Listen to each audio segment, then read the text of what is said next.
Assalamualaikum warahmatullahi wabarakatuh. Halo sahabat Galdiar. Halo Mbak Ratna.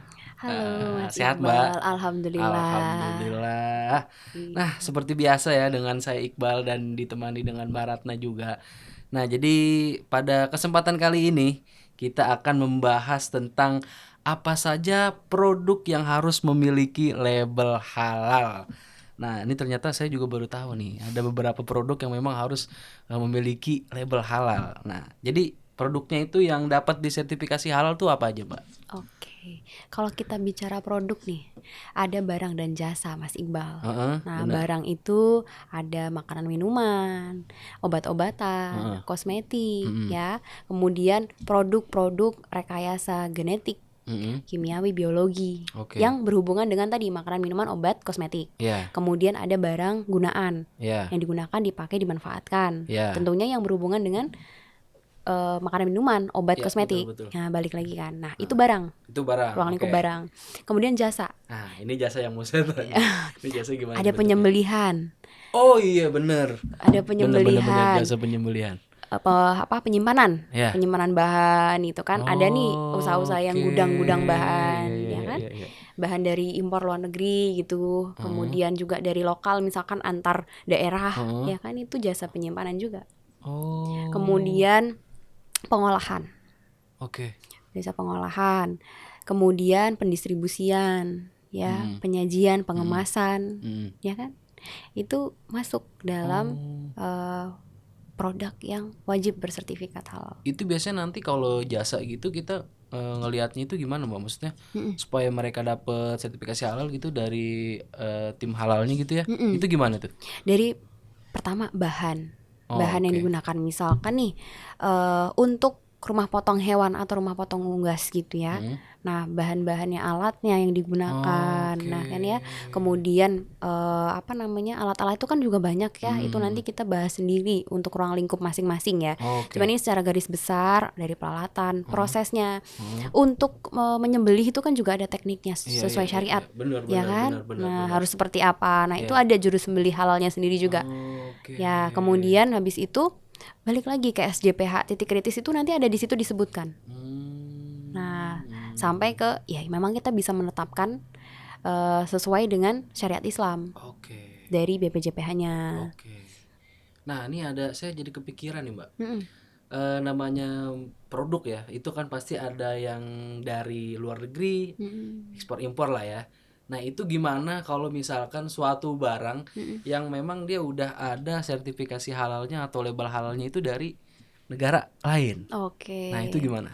Nah, sebetulnya kalau melihat dari kemarin ya, Heeh. dari yang sebelum dari PBJPH itu MUI, dulu kan Heeh. halal MUI ya, Ya. itu sudah ada kerjasama Oke. atau mutual recognition agreement, MRA. Itu dengan beberapa negara, banyak sekali. Kalau misalkan teman-teman nih nanti mau cek dokumen LHLN, Lembaga Halal Luar Negeri yang udah kerjasama sama MUI, itu banyak sebetulnya. Nah, itu Oke. dulu sistemnya waktu masih sama MUI, Ya. itu produk-produk yang di luar negeri itu bisa.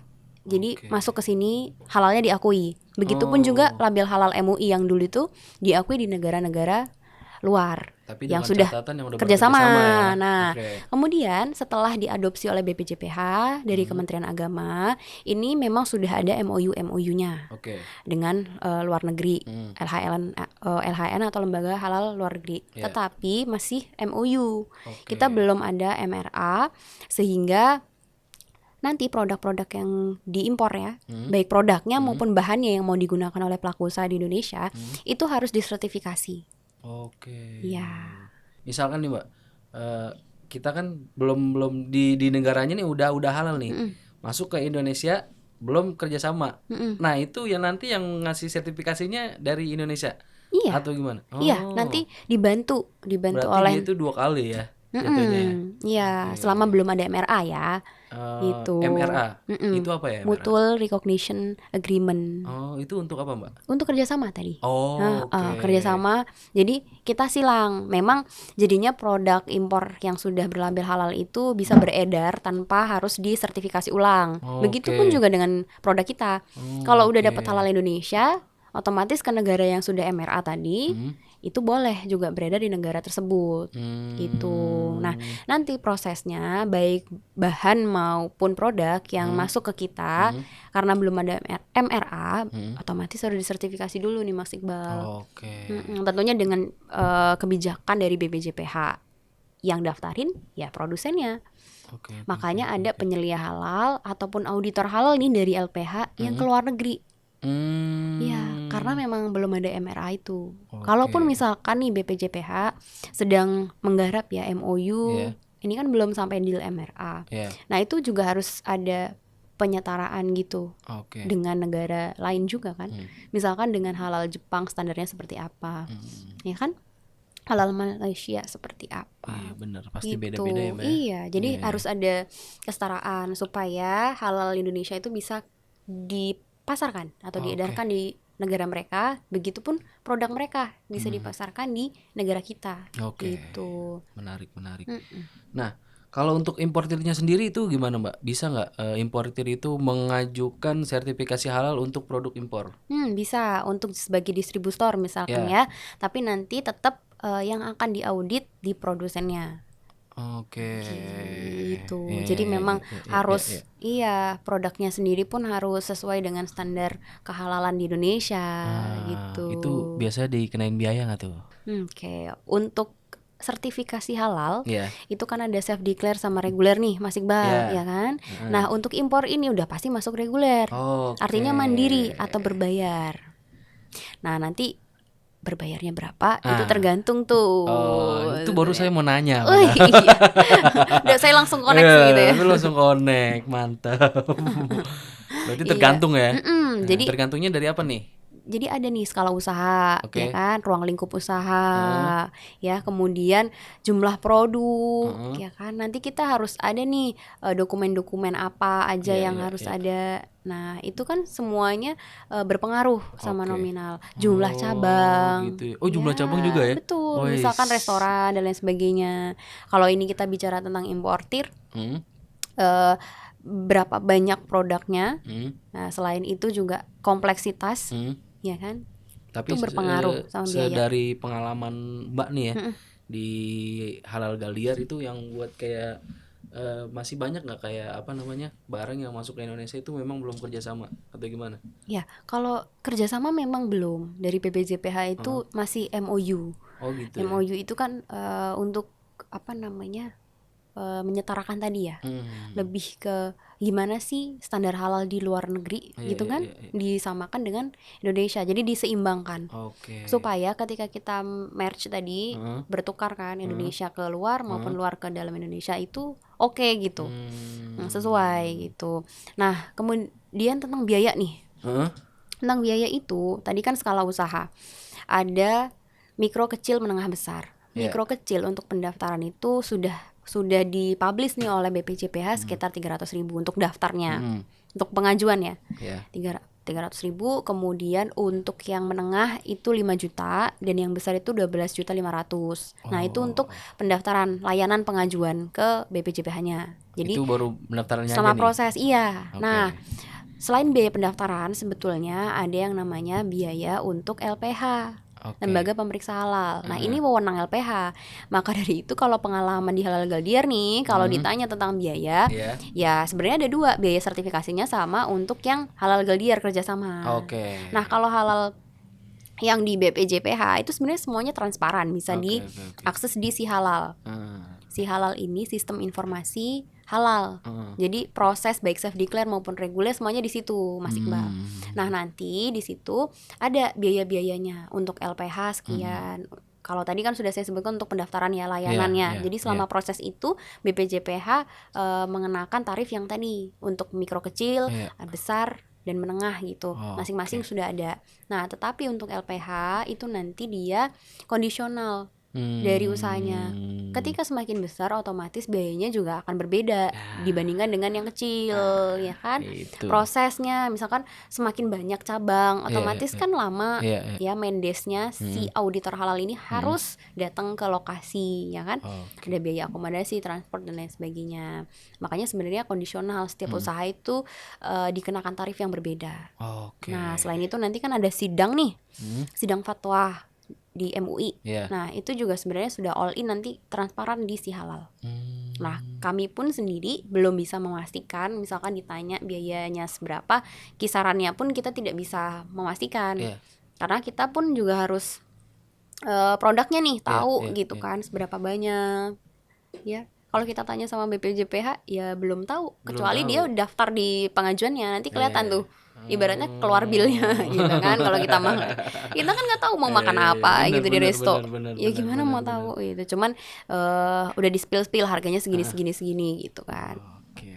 Tapi tadi kan ngomongin tentang kayak sidang gitu ya. Biasanya kalau di sidang tuh ngapain sih, Mbak? Oke, kalau sidang itu yang datang tuh sebenarnya bukan pelaku usaha ataupun penyelia, Iya. tapi auditor halalnya. Nanti perwakilan dari LPH itu melakukan sidang fatwa MUI itu, fatwa halal.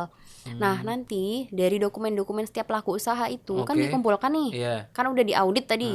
Habis diaudit dilaporkan, terus disidangkan gitu. Apakah memang harus ada revisi, misalkan ya direvisi lagi. Gitu. Berarti kayak skripsi ya kayaknya ya. Yang kita Di ngejelasin gitu ya. sidang. Iya, nanti auditornya Oke. yang Oh, menjelaskan. iya, Misalkan ada iya. catatan yang memang harus diperbaiki, diperbaiki. Oke. Jadi ada dua, misalkan bisa diperbaiki, tapi kalau misalkan memang harus dibuang gitu ya, hasilnya direduksi, ya direduksi gitu. Oke. Siap. Nah, nih terakhir nih, Mbak. Jika sudah mendapatkan sertifikasi halal, apakah perlu usaha harus mendaftarkan bahan baku baru untuk produk yang trial ya, yang belum disertifikasi halal? Oke, jadi kalau kita bicara tentang sertifikasi halal kan udah ada SJPH tadi ya, Ya. Sistem Jaminan Produk Halal. Nah, sebenarnya di situ udah ada daftar bahan, Mas Iqbal. Daftar bahan yang memang harus digunakan tuh dari situ, nggak boleh diganti. Nah, tapi kalau mau ganti harus lapor dulu. Jadi ada formnya sendiri.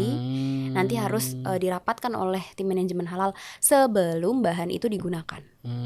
Jadi harus diseleksi dulu. Iya. Khawatirnya bahan itu mengandung bahan yang tidak halal. Kan kita nggak tahu. Contohnya asam lemak. Asam lemak itu bisa diisolasi dari nabati, dari hewani, itu. ya kan sumbernya. Itu banyak tuh yang nabati komposisi Ya, nabati gitu. kalau nabati dia positif list aman. Tapi kalau hewani, oke. nah kan Iya. berarti kita harus seleksi dulu dari tim manajemen halal.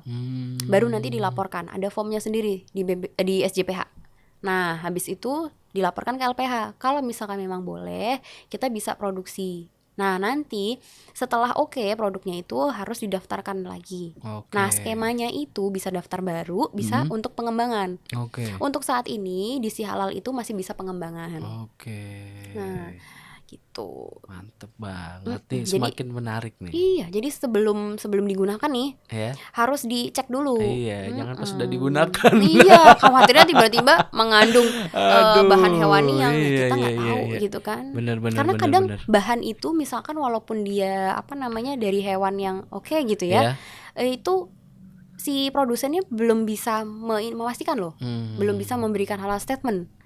Nah, itu nanti di sidang fatwa pengalaman yang kemarin itu dari halal Galdiar ya otomatis harus diganti. Oh. Nah, untungnya tuh gini Mas Iqbal. Jadi ada tinta. Iya. Tinta itu kan kita kayaknya ya udah halal gitu kan ya. Iya, Nah, ada dua nih sama-sama tinta hitam, tapi yang satu dari nabati, yang satu hewani. Oh. Nah, untungnya ini punya cadangan nih dua bahan yang dari sumber berbeda. Iya. Nah, pada saat sidang itu tetap nggak boleh digunakan kecuali dapat halal statement Oke. sama flow-nya, flow chart-nya. Memang dia itu dari sumber atau komposisi yang halal. Hewannya itu dari mana? Gitu kan yang mengeluarkan si produsennya. Iya. Nah, akhirnya untungnya kan punya dua tadi. Iya. Akhirnya pakai yang satu dihilangkan. Oke. Nah, ya udah berarti nanti produsen atau pelaku usaha pakainya yaitu satu itu. Atau kalau misalkan mau pakai baru nih, seperti yang Mas Iqbal tanyakan, Yang tadi ya. berarti nanti harus cek dulu. Jangan langsung dipakai. Iya. Jangan langsung dipakai. Bener banget. Nah, nih kita sudah sampai di akhir pembahasan. Kalau misalkan kalian mau lebih tahu lagi, mau tanya-tanya juga, itu nanti bisa langsung sama Mbak Ratna Puspita. Nanti kita kasih nomor WA-nya, kalian bisa hubungi Mbak Ratna secara langsung. Jadi pasti bakal banyak banget nih yang nanya-nanya Mbak Ratna kayaknya nih. Ya. Silahkan. Kita akhiri pada kesempatan kali ini. Terima kasih buat semuanya. Jumpa lagi di episode selanjutnya. Wassalamualaikum warahmatullahi wabarakatuh.